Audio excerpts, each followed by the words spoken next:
welcome. We're going to go ahead and get started with this afternoon's event. So for those who don't know me, my name is Neda, and I'm the director of the Open Gov Hub.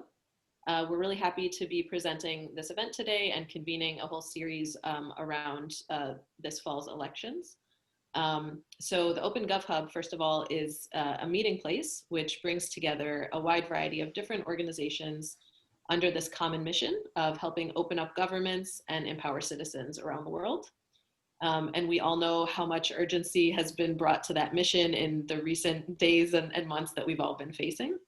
The way that we work towards fulfilling that mission is really by helping organizations share resources and learn and work together in a variety of ways. And so today's event is very much in the spirit of learning from each other and working together to address the challenges that we all collectively face. Today's event also builds upon some previous work that we've been doing. Back in 2017, the Open Gov Hub began a collaboration called the Defending Democracy Program, which is all about bringing lessons from other countries' challenges and successes with democracy to help us here in the United States face new challenges to democracy at home. So this event continues in that spirit and in the spirit of a recent series from Global Integrity called Outside In, which again is about helping bring international perspectives to the challenges that we face at home. We've seen so much renewed openness and interest in these conversations. And certainly the pandemic, I think, has been such a clear example of just how common and shared our global challenges are. So there's real renewed opportunity for us to be learning from each other and working together in new ways. So for today's specific event, we're here to talk about the role of media. And we all know, of course, that media plays a vital role in upholding any democracy. And we know that our democracy here in the United States is facing new and unprecedented challenges, especially during this election season. So we're here today to learn about how media can be a helpful force instead of a harmful force to address the deep polarization that we face in our country and to see how we can learn from other experiences that are relevant to this present moment. I'm so delighted to introduce our panelists who will help us think about how to protect the free flow of information and the free press in these times. We have Stacy Whittle, who is the Senior Vice President at Front Page Live. Welcome, Stacy. We have Dagmar Thiel, who is the US Director for the organization Fundamedios. Welcome, Dagmar. And finally, we have Mikhail Simmons, who is the Mid-Atlantic Regional Manager and Multimedia Lead for the Solutions Journalism Network. Welcome, Mikhail. Just a quick note that Eric, the director of the Fund for Investigative Journalism as well, was expected to join us, but had to deal with a last-minute emergency. So we're happy to be continuing still with today's conversation. And now I'll ask each of the three of you to give just a 1 or 2 minute further introduction, what your organization does and why you think that work is urgent and important during these times. Stacy, why don't you get started? Great. Hi, thank you, everyone. I miss all of you, and thank you, Neda and Isabella. Wow, I have been busy with Front Page Live. Front Page Live, we bill ourselves as the antidote to the Drudge Report, but really what we are is a progressive news site that reports the news factually. And as we all know, misinformation and disinformation is rife right now. So we recently had an event ourselves on disinformation and misinformation. And I would like to share with you, before I say anything more, the words from Brittany Kaiser, who was the whistleblower from Cambridge Analytica and the subject of the big hack, the Great Hack, which was nominated for an Oscar. So I'm just gonna play a very short 1 minute video and then I'll come back. So hold on 1 second.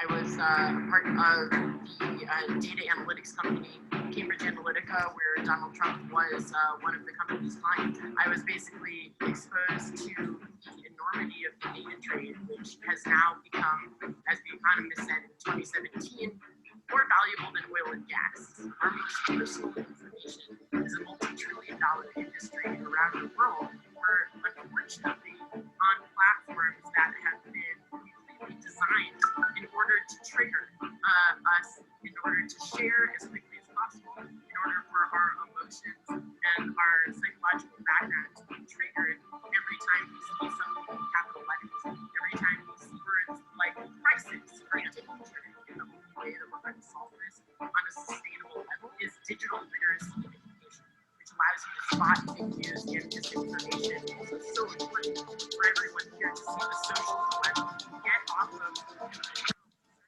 grave rap, get off of Mark Zuckerberg, platforms if you can,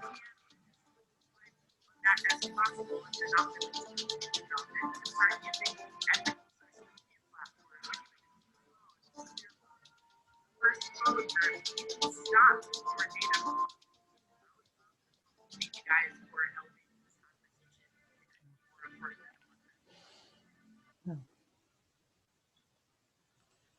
Pretty strong words from someone who was intimately involved in the last election. And I have really taken her words to heart and recently have come to the conclusion that it's really criminal what is going on online. And in fact, recently my son came to me with a story that was patently false, and I had to describe to him what the difference is between misinformation and disinformation. I don't know if people out there have actually ever thought of what those terms mean. But misinformation is essentially someone shares a story that ice cream is good for you. And then everybody starts sharing that story that ice cream is good for you. And then before you know it, ice cream is good for you. Versus disinformation, which is a government or some other entity purposely deceiving you with the information they're putting out there to change the hearts and minds of people everywhere. And so I think, like Brittany says, we need to take seriously the idea of digital literacy and make it a component of the way our children are educated.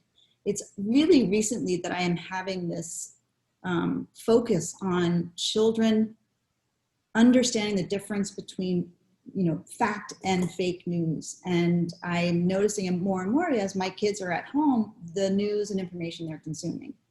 So basically what we're doing at Front Page Live is we're reporting the news, and we are essentially vetting the information that we report. And I would say, the way you can really tell whether information is false or true is by going on what's called Newsguard. And Newsguard basically rates how valid the information is online. So you can go today, for example, and check out Breitbart, and you'll see that it has a bunch of red check marks by it because it's basically saying they haven't vetted the story and they haven't authenticated any of the information on there. So that's a quick introduction to sort of where I am, what Front Page Live is trying to do, and I now will turn it back over to you. Yeah, thank you so much, Stacy. You've really queued up, obviously, an important area for discussion. What is it like to report facts in a sea of disinformation and misinformation? And for us to be consuming media as individuals, how can we safeguard ourselves from these challenges? And we're really lucky to have, the three of you each representing very different approaches to these challenges as well, too. So Dagmar, if you could do, again, just a 1-minute introduction now to your organization. How are you trying to address challenges in the news, and how is that work urgent in these times? Hi, Neda. Hi, everybody. Thank you so much for having me here. It's a pleasure to be with you again. I also miss you a lot. And yes, these are very difficult times, and later I will go through what's happening in all the region regarding freedom of expression and what is really concerning here in the US. Our organization is called Fundamedios, started 13 years ago in Latin America to promote freedom of expression and safety of journalists. And 2 years ago, we started our office here in Washington to promote bridges among the journalists of Latin America and the US to help organizations walk through the Inter-American System of Human Rights, and also to talk about the rights and situation of the Latino journalists in the US. And we are doing a specific study on this and had some different findings there that are very interesting. And of course, Latino, they have some kind of discrimination in newsrooms. They are underrepresented, but of course, Latinas are at the bottom of the ladder. So that is Fundamedios, and we really enjoy to be here and discussing this so important matters right now in the US and in the world. Thank you so much, Dagmar. And finally, Mikhail from the Solution Journalism Network. I'm hoping you can help, bring some bright spots to our conversation as well, given the nature of your work. But please go ahead and tell us what you're up to and how that plays out in these times. Thank you. No problem. Can you all hear me clearly? Yes. Awesome. So, as mentioned before, my name is Mikhael Simmonds. I'm here representing Solution Journalism Network. What solution journalism is, for those of you who don't know, is simply rigorous reporting about responses to social issues. So this is not fluff. This is not about the one good person doing charity. This is about systemic responses to the problems we have in this world. And how does that play into the general media ecosystem? Well, journalists, as any human being, we're all biased. But the industry is usually biased towards highlighting things that are broken. We dissect it, we put a light on it, we go really deep on it. But when something productive is happening, we don't put such a strong lens on it. Why did this work? How did this work? What can we learn from this thing working? It struck me last week that the World Bank announced that this year will be the first year in 20 years that extreme poverty has increased. So the last 20 years, extreme poverty has been going down, but you never think that from watching the news you consume, because everything is terrible, everything is going to hell, despite we, as human beings, successfully tackling this issue. Not perfect, there are limitations, there are things that could be done better, but we've been doing a fairly decent job, or at least a better job over the years. And it took a pandemic for that to stop. So what we at Solution Journalism ask is that journalists, you do the work in shining light on things that don't work, but take that same energy, that same investigative power, looking at data, looking at evidence, looking at limitations, looking at the systems in place about how the world is responding to its own issue. And that's important now for a number of reasons. One, it reflects a community much more accurately. Usually if you go to another country or you go to another community, you only show up when things don't work. And people living there say, actually, no, a lot of good things are going on here, or we are actually trying. The problem is somewhere else, or the problem is somewhere else in the system.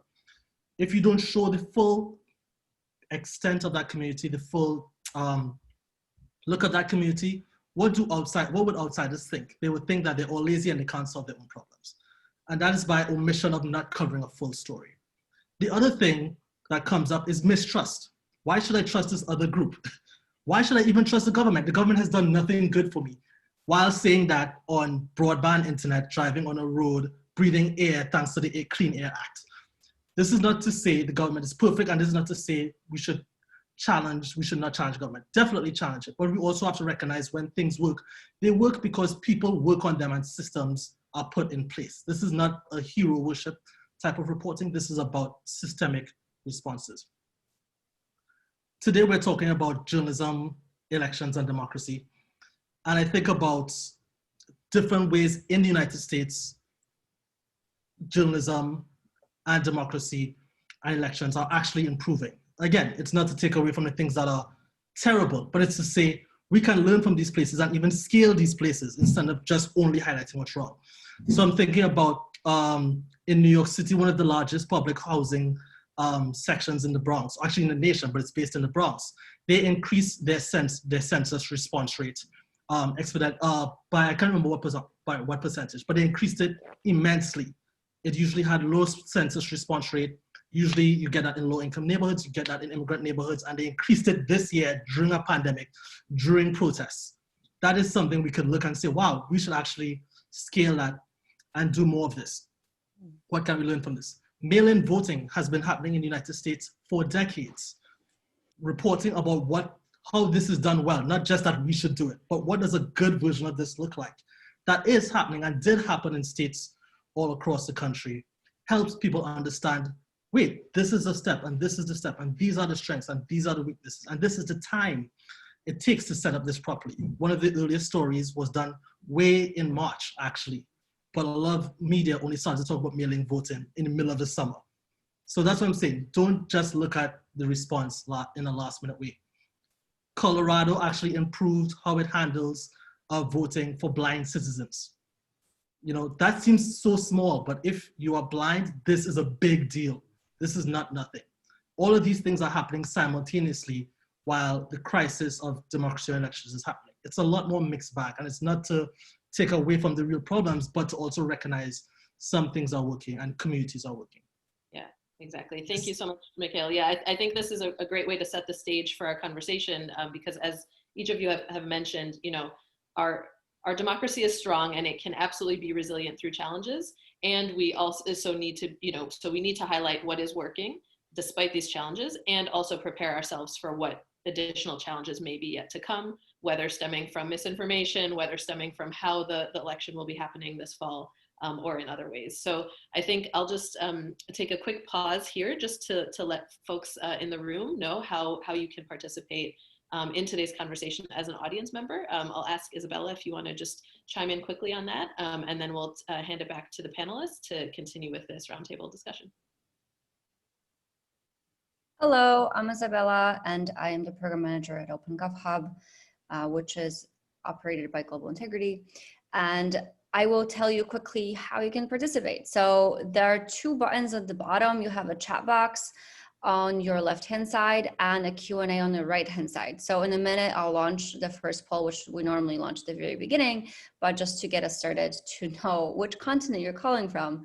And then we'll get to a little bit more of a serious poll question of, you know, how you're feeling about this election season and all the aspects that make it so polarized, or maybe in your opinion, not so polarized. So hang on for that. But the most important part is that you use the Q&A box for asking your questions. And then you can also upvote the questions that you like. We want this to be really, really interactive. So don't be shy, ask any question, or, you know, if you want to comment on anything, you can also use the Q&A box. We'll move to that section in about 10 minutes after a brief discussion just among our panelists to touch on the points that they have made so far. So yeah, and if you have any trouble, just make sure to ping me privately in the chat box. Thanks. Exactly. Yeah, thank you so much. So do please, start to share your comments and questions at any time. And with that, I'd love to, hand it back to our panelists here now to talk a little bit more specifically again about what do you think are both the greatest risks and the greatest opportunities around the role that media can play during next month's elections. I would like to say that I respect so much what Mikhail is doing because that's exactly what's needed, right? It's investigative journalism, long form journalism. The problem is people are seeking out short stories that kind of feed their addiction online, and these longer form stories are not being read because people have lost the ability to really, focus for very long. And therefore, to me, my question to you, Mikhail, is how are you getting people to read the stories if we are now so conditioned to reading the stories on social? So that's my question to you, because it's a hopeful note to me that you have this organization, that someone is funding it, and that articles are being written and read. So that's that was a statement and a question to you. I could jump in. You want me to answer now, or you want to? No? Yeah, sure. So SJN, we fund solution journalism, and we teach outlets how to do solution journalism, and they adapt the qualities of best practices in however they already tell their story. So I say that to say we have solution journalism stories that are 6,000 words, and we have some that are 800 words. We find two things that are important. The format really depends on your audience, and you know your audience best, right? Is how do you tell the story of a response? But the other thing we also have to recognize is that, and we all feel this, when you see a headline and you see an image and you don't even want to get into the story, right? You're like, I already know the world is going to hell. There's nothing the story is going to add to my life. It's going to make me feel worse. One of the discussions I have a lot with newsrooms is saying, think about your headlines and think about your imagery when you're doing a solution story. If people are tuning out because they feel, quite frankly, sad, or they feel helpless, which is the big problem here, right? Like apathy is a really huge problem. They have no reason to read any story you write beyond the headline. If you write something saying, it doesn't need to be this way, here's an example why, or this is what better looks like, that engages people's curiosity in a different way than they already know what the ending of the story is. So a story that says, disinformation is a problem in the United States, but we can learn from Finland about how they tackle disinformation from Russian agents, or Estonia. That says, oh wait, this might be helpful. If you say something like, disinformation is tackled in Finland through school systems or through the local classroom, a teacher may say, you know what, I might want to throw this into a module into my class next week because it's super important. And this is something we can do. That's not crazy, that's not super huge, but it does make a systemic change. So that's how I would respond to that. It's not perfect. We are all limited by the medium and the platforms and all of the ideas of how we share stories. But usually when I have discussion with editors, it's along those lines. And I'll just chime in very quickly here, just a note to say that with some of the Defending Democracy work we've done, we did a series of case studies last year. And half of those case studies were about warning signs of threats to democracy. The other half were about solutions, right? What are tactics that are available to respond? And there was actually one case study about learning from Finland's literacy programs at an early age, just like you were saying, Stacy, right, to help people combat disinformation. So yeah, the link for that is in the chat box. But I think just as you've all said, it's important to maintain that balance in the conversation. Yeah, Dagmar, I'd love to bring you in as well too. And again, specifically, what do you think are some of the risks that you're seeing in this election season and different ways to respond? Yeah, well, for sure, the existence of independent media and the ability for journalists to do their work safely and be there gathering information is essential to democracy. And we are seeing that this in the US is being harmed right now. Last week, Reporters Committee and Fundamedios, we presented before the Inter-American Commission of Human Rights the violations against freedom of the press in the US because it's being banned.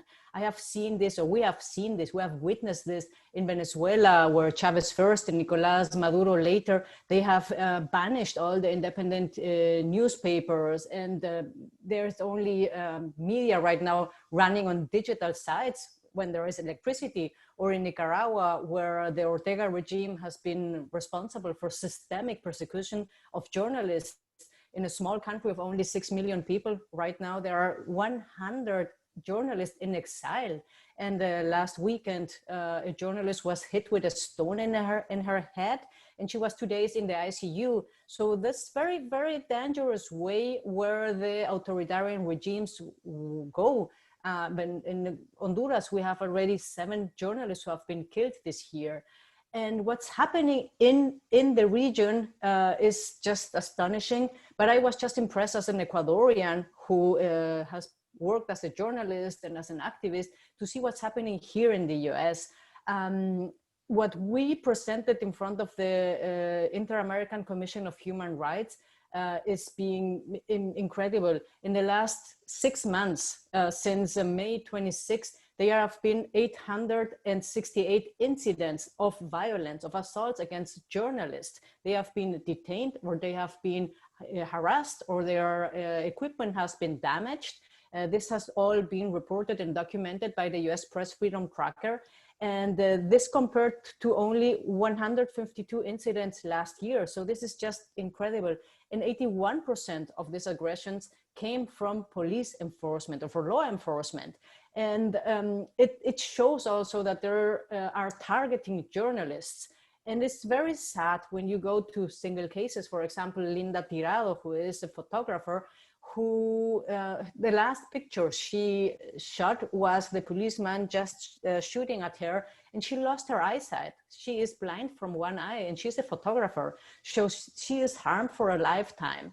And you may say this happens in Minneapolis. Well, Minnesota, we already have seen in this country how police or law enforcement handled some cases there. But these aggressions have taken place in 79 cities of 36 states in the US. So this is a kind of policy, and the policy that is the result of 4 years of discourse that has tried to undermine the trust into the media, calling journalists the enemy of the people, calling fake news. And we have also a president who in a rally is laughing about a journalist who was hit on his knee and telling his fans, isn't it the funniest, the most beautiful thing to see a journalist hit on his knee? So this is eroding the trust in media. And words matter, and they have an impact. What authorities say, it has consequences. It had consequences in Ecuador, in Venezuela, in Nicaragua, in Honduras, in Saudi Arabia, and it is having consequences in the US. And attacking journalists simply for reporting the news is not acceptable in any society. And working in a polarized society is dangerous for journalists. And we cannot accept this as a new normal for the US in these elections and for the future. Yeah, and I would just add that, you combine that with a low information voter or reader, and it's a recipe for disaster. You have so many people sharing patently untrue stories that then get picked up and become the truth. And I think we're really, like you said, we need to educate ourselves, not just our kids, but ourselves, about what it means to receive news and how to analyze it. And going back to what you were saying about the administration really kind of exacerbating the situation, that's criminal to me as well. The fact that some of my colleagues have gone to these rallies and have been harassed is just, it's incomprehensible how we can have an administration today that really is, like you said, smiling about it. So I would like to add simply, media plays a role in the country or citizens or people trusting each other, and it also plays a role in distrusting each other. And I mean this, and I mean this from honest media, right? People who are literally trying to do the best job that they can, not people who are trying to send disinformation. And it's a real problem when we take a polarizing issue and we don't represent the people on both sides honestly. And I'm not talking about the extremes of both sides. I'm not talking about people who are trying to spin it, but I mean people who live in a neighborhood, live in a country, live in a state, and they simply disagree on a thing. And we say, person A is right, person B is crazy. If I get that vibe from you that you're calling me crazy, why should I trust anything else on it? Especially even if you break it down and it's missing the mark. The example I like to give is millennials. Why aren't millennials doing X? Why aren't millennials doing Y? And every time that story is written, millennials look at it and say, you're missing the point of our not doing X and our not doing Y. If that story was accurate, that headline would read maybe the same, but a millennial reading that story would say, yes, you get me correct. You get me precisely. I may not like the other side, I may not like what people are saying about me, but my representation here is accurate. So in thinking about how distrust happens, or our role in distrust, again, we are not the sole reason for having distrust, but our role in distrust shows up in places like that. It is training journalists to ask questions that complicate the narrative. That's actually one of the projects we're working on, complicating the narrative, but that get to the heart of the tension, that gets to not people's positions, but people's motivations. And that's a very different type of story and a different type of complexity that we are living in right now, but we only see the extremes and the caricatures of where people stand. And hence there's no conversation. It's just an argument before the conversation even starts. And it's rare now where you see, especially on Facebook, people who are, say, Biden supporters or a Trump supporter having a conversation. It is just, it's ridiculous, it's sad, and that's, we need to educate ourselves. It's all about digital education. And I'm really, Mikhail, I'm so thrilled, and with you, Dagmar, as well, but like the fact that you're investing money and resources into getting people to pay attention to deeper knowledge and information. No, Mikhail, what it's also important is, and what's happening this year here is that we're talking about representation in newsrooms. And I think that's very, very important to have also the correct narrative, because what's happening, for example, in the LA Times, it was for over 130 years, I guess, for most of the time, a newspaper from a white guy that had his very clear economic interest. And it was all written from the perspective of a white male sitting in a place where 50% of the population is Latino, and that was before Mexican. And he had himself some interest in Mexico, economic interest in land. So now there is a reckoning there, and the people of color are asking for more representation in newsrooms, for leadership. And I think that's important because it depends on how you write, and what's happening also here during this time is the question, from what bias do you write? We have all bias, we have all our point of view, there is no objectivity. And with what lenses do you see the reality, and how can you write about it, and to whom you write? So I think there are important things happening right now that will change the narrative for the future. Yeah, I just want to chime in here because this is such an important point before we bring in some of the questions and comments from the room. So, you know, what I've been hearing in the last few minutes, you know, on the one hand, media is both a target of public mistrust, and that's being fueled by our administration. But media can also play a role to either increase or decrease social cohesion, right? And the trust of us in each other. So I'm just curious too, if any of you would like to share any examples of where you do see space for real authentic civic discourse, right? Where there's room to disagree, but not to demonize kind of, you know, the other side in the process. Yeah, any thoughts there? I could throw in some because that's what we're working on. Yeah, please. So I mentioned complicating the narrative. It's a project we're working on at Solution Journalism Network, where it's about understanding and reporting in deeply polarized issues. And basically, I like to joke and say we hung out with some conflict mediators for a week, and the conflict mediators said, "You guys are awesome, but you're terrible at asking questions that get to the problem." And we're like, "Really?" They say, "Yeah." So they told us how to do this, and we're actually training newsrooms how to ask the better questions to get to this point.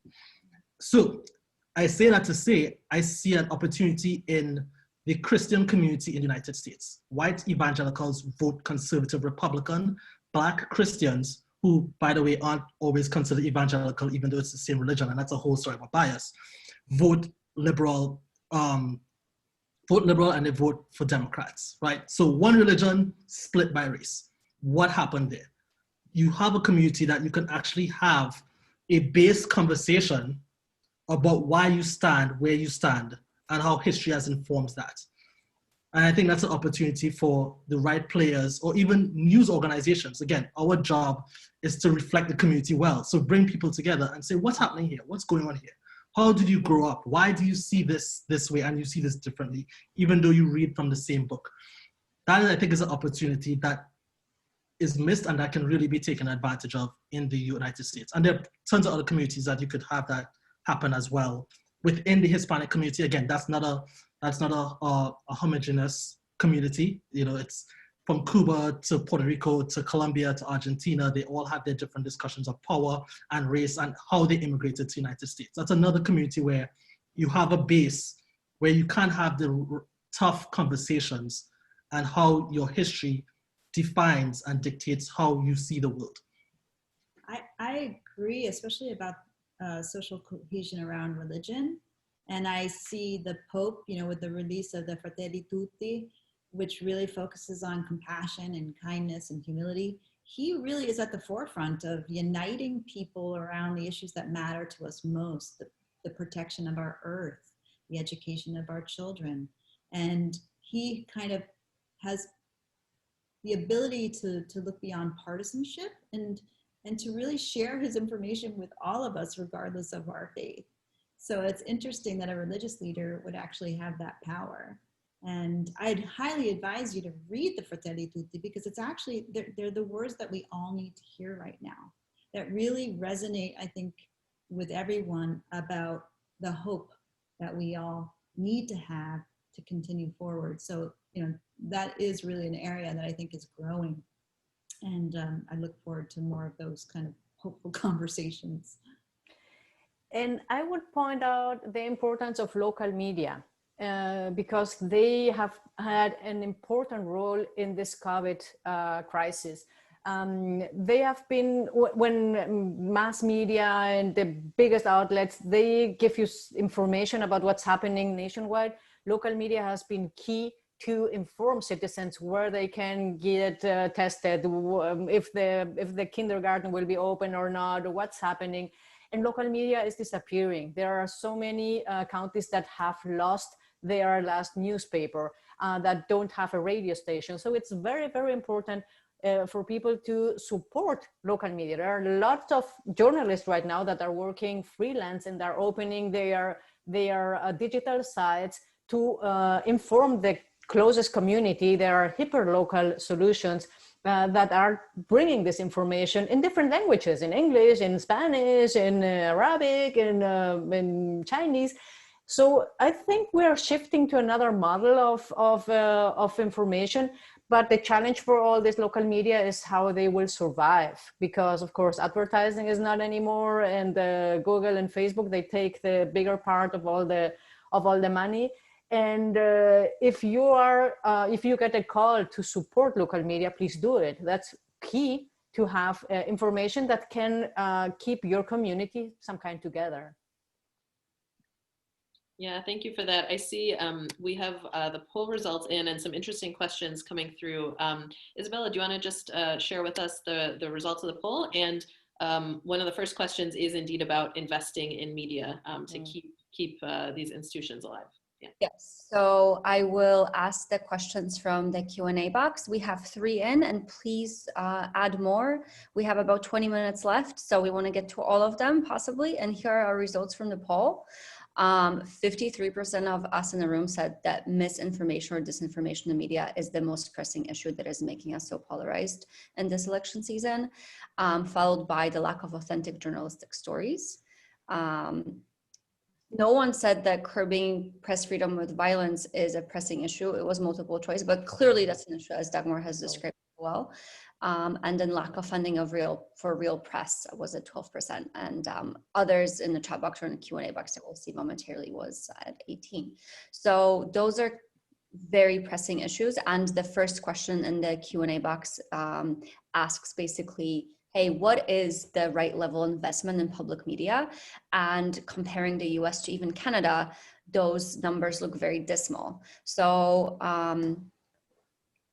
maybe if Eric was here, he could answer that better. But Mikhail, maybe you can tell us first, what would be the right level of investment in public media that would make things comparable to countries like Canada? My short answer is I have no idea.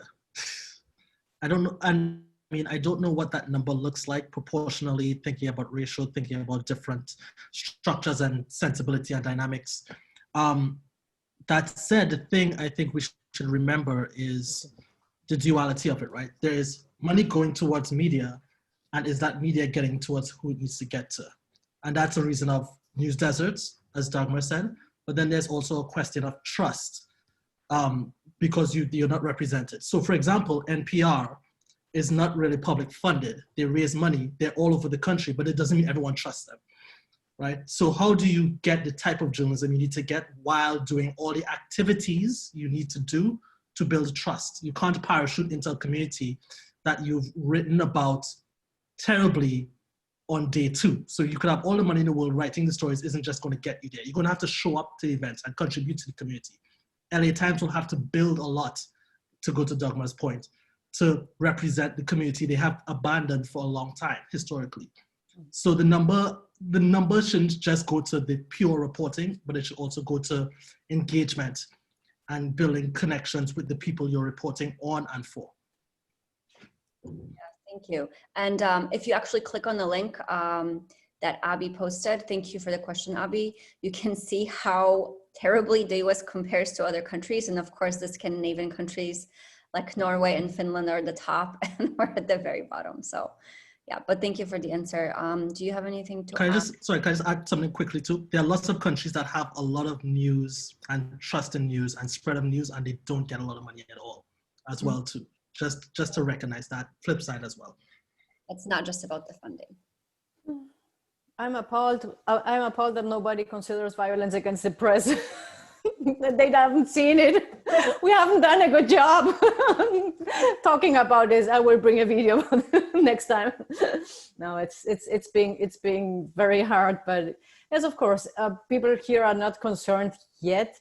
But if the trend goes on, if we don't stop it, it harms freedom of expression. And once freedom of speech is suppressed, and people don't have the right to exercise their job as journalists and to inform other people, citizens are also suppressed in their right to access information. And you can't only accept to have information through social media, because there is where you have 3 times or more misinformation than in other sites. And there is an ethic behind doing journalism and comparing information and bring it with investigation behind. So I'm appalled about the pooling, but that's happened with pooling sometimes. I'll add just Maybe, I was just going to say, maybe that is reflective of here in the US and not so much internationally. I would say if we look at Honduras and El Salvador and things like that, obviously that is a big issue, and it will possibly become a bigger issue here. Yeah, exactly. And I'll just quickly add something. We've absolutely seen, over the last few years doing these comparative events, talking about democracy challenges at home and overseas. I think so many of us, even in the Open Gov Hub community, we have lived in or worked in or come from countries that are much more closed politically. And again, it's like this strange sensation of deja vu, like you're anticipating warning signs because you've seen how bad it can get, kind of thing. So I've absolutely seen that in many of these dialogues. And again, I think part of it, it's what is the relative risk. We have to keep a balanced perspective, and we also need to appreciate, where different our people are coming from and how we interpret those risks, and what those risks look like for different communities within this country, in addition to risks on different policies. So it's absolutely a point well taken. I think do we want to take another question, Isabella, from the Q&A? Yes. Let's talk about Turkey. So what are your thoughts on media and journalism suppression in Turkey? Any takers?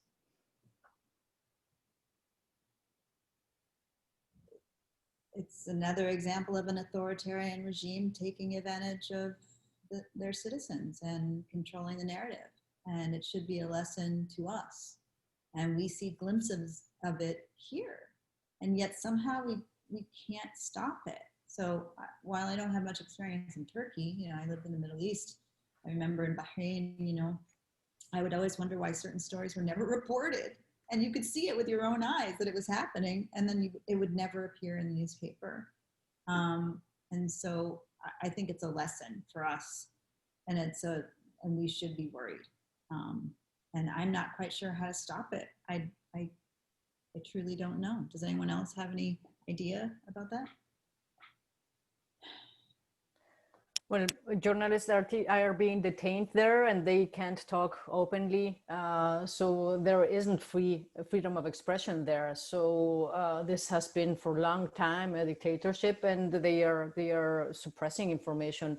But I can't talk about cases because, well, we mostly work in South America. But of course, we need to defend the freedom of any person to express always. And if any government restrains this, this is a violation of a human right. I mean, the fact that our administration hasn't even addressed it shows us what they feel. And, I can only imagine, I mean, this is not a partisan discussion, but under a different administration, I think things would be done to move the narrative and to help these journalists out. So, yeah. Thank you to both of you for answering. And Mikhail, if you have anything to add, please do. Maybe regarding the elections, I think it's very important for the coming weeks. Journalists will face here a situation that we have been used in other countries where you have uncertainty about results. Mm-hmm. So I think it's very, very important for journalists to prepare for that and to know the correct sources where to look for information, and don't rely only on a source that has a particular interest. And I think the role that journalists and media will play after the elections will be key to keep the community calm and confident in democracy, and not fall into this game of this polarization that we're living right now. So I think journalists need to prepare, first of all, to be also safe when reporting, because they are fans of different parts that will be trying to harass them if they don't report the results they want to hear. And second, to know exactly where they have to look for the results and don't fall into misinformation. And that's very important, the role that journalists will play to guide a nation. Thank you. And to your point, Dagmar, earlier, I think, also suppression and harassment of journalists is a form of violence that is not as visible, but it's obviously a big threat. So thank you for the question, Kanvasyut.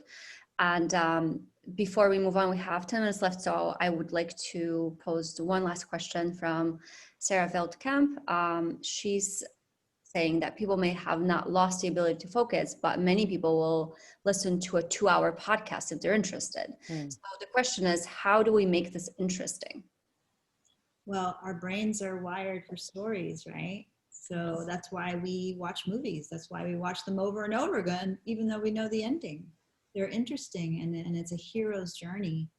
And I think sometimes progressives are guilty of just reporting the facts without the feeling, and the right wing is guilty of reporting the feeling without the facts. And I think we have to do a really good job of storytelling. That's it. Yes. And the headlines do have to be powerful. You do want your content to be clicky and sticky. We are competing for SEO with giants who do a much better job of telling a story than we do. And I'm talking about from a progressive bent. And it's imperative. And if we don't do that, then we won't win the war, the information war, because it really is a war. And so we need to know how to fight. And fighting is by telling stories that resonate. And so that's what I would say. Like, Sarah, you're absolutely right. People will sit and listen to a podcast and they'll read fake news. And why? Go read an article. Just go on Breitbart. Do it. Go on there, read the story, and then you'll start to understand. It hits your kind of primordial brain and makes you want more. So we have to figure out a way to tell better stories that are fact-based, that do the same kind of thing.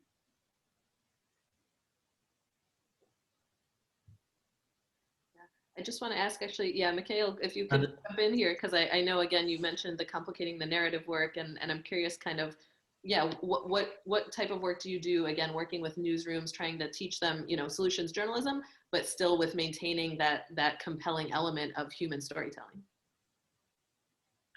So it's such a like complicated question in a good way, right? It's not a silver bullet answer. And the two things that come to mind is, how do we get people interested? We have to realize stories don't start from the headline. They start way before. It's history, detail, context, your perception of the organization that's writing the story, or your perception of the storyteller, your assumptions, right or wrong, to even the story to begin with. We watch 2-hour movies, but because the advertisement says this person is in this movie, or it gives us a taste that we said we want this thing. Stories that are responding to problems, those are like action movies, right? Like, you effectively spend time trying to figure out how do they survive to meet the next movie, right? Like, so we know the ending is, but yet we still come for the storytelling. But it has to appeal to us to begin with. And different people have different appeals and different levels of trust. So that was just me complicating the question to say, like, there's no really one thing. You know, you can do 2 hours of really great journalism that really makes a difference. But if the community it's most helpful to doesn't trust you, or they don't come to you as part of their regular wake up in the morning, go hang out, talk with friends flow, that's going to be lost, you know? And that's why I said, like, for the money going into journalism, it is not just the storytelling. The storytelling is super important, don't get me wrong, but you have to get the people to the storytelling. And that has a cost, or may have a cost as well. So yeah, I don't have a solid answer, but it's really thinking about the different ways this makes a difference.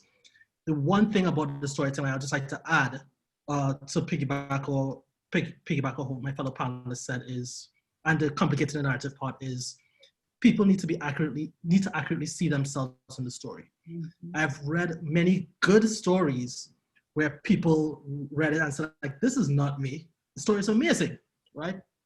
Adjectives, descriptions everywhere. You want to like cry because you see the sunset. I was like, this is not me.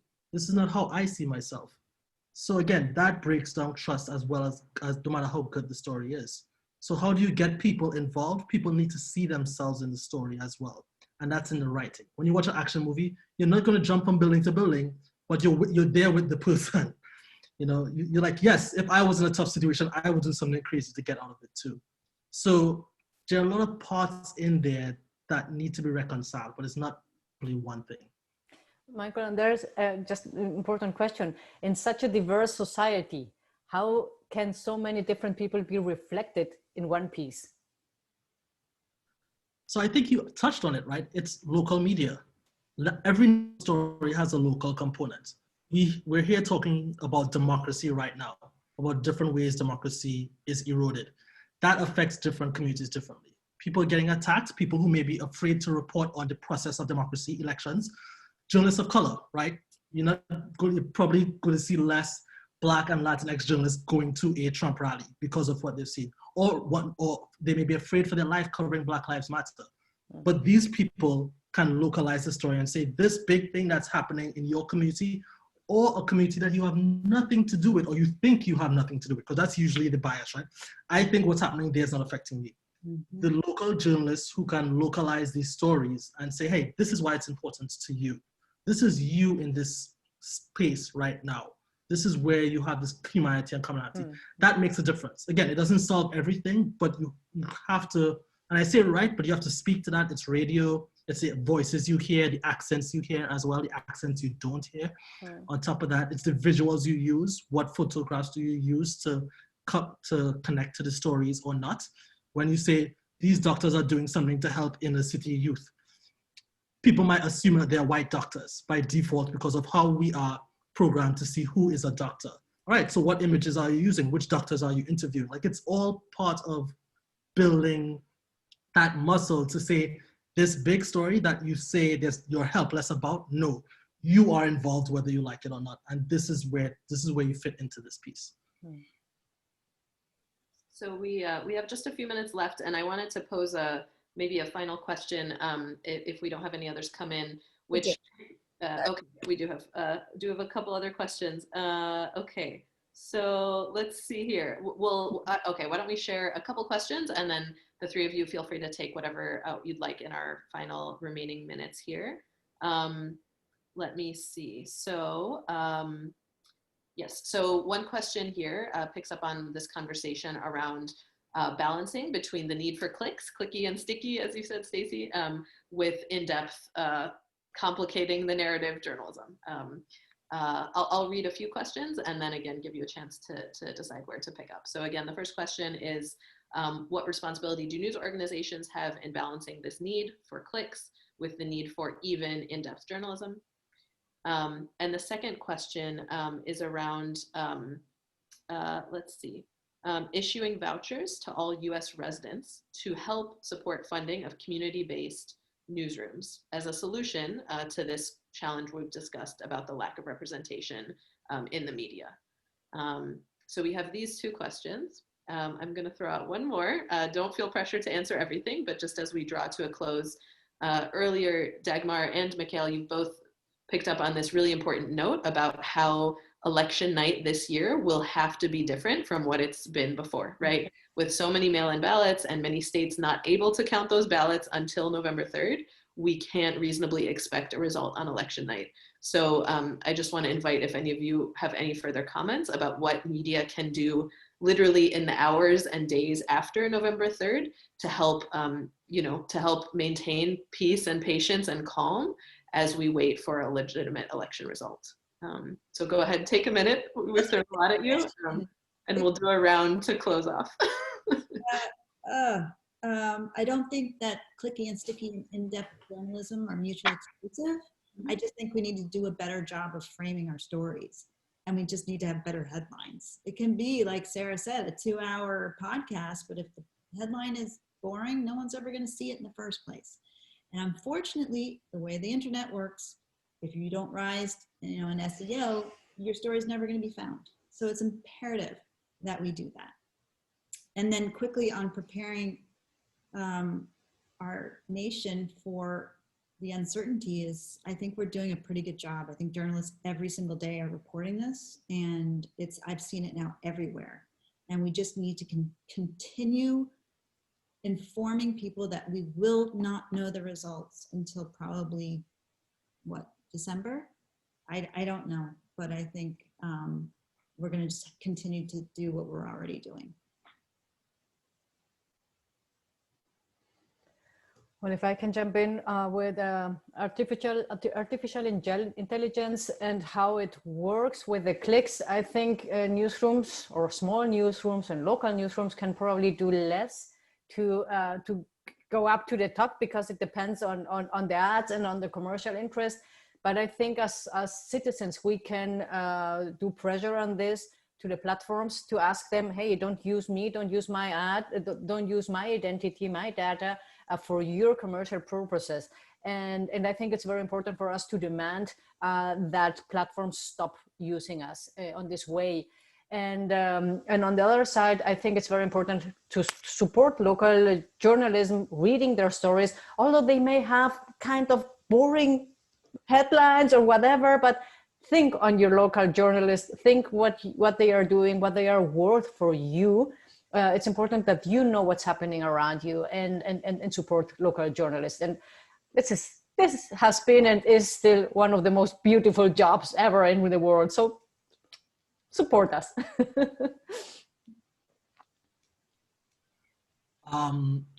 So to the 3 questions, I agree with Stacy.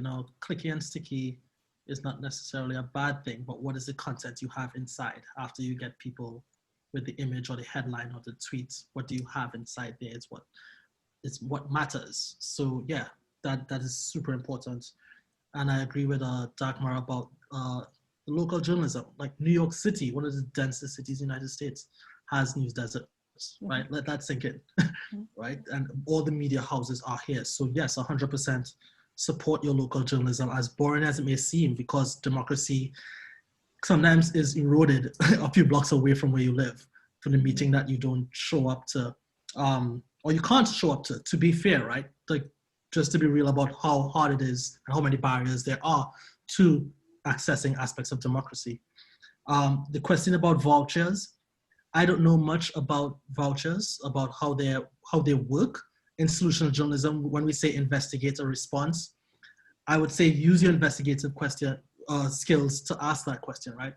How does it work? Who does it work for? Who does it not work for? Is it replicable? Is it scalable?